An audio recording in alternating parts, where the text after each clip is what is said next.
और डका पीछा में क्या है? हमने बोला आपको भी एक दिन सफर करने पड़ेगा। आप ऐसा माफी वोट करेंगे तो हम लोग मैदान में लड़ेंगे।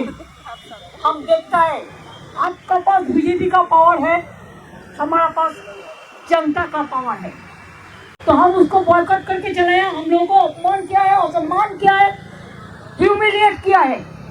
I have not seen this type of election commission. It's very arrogant.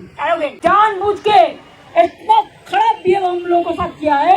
मैंने कहा है कि हम सॉरी कि आपके साथ हम लोगों ने मिलकर जस्टिस देने के लिए आए थे। जस्टिस तो नहीं मिला, लेकिन आप इनजस्टिस कर रहा है, आप झूठा बात कह रहे हैं। He is a great liar. He is giving some briefing after our queries. All are dropped. All are lie, garbage of lie.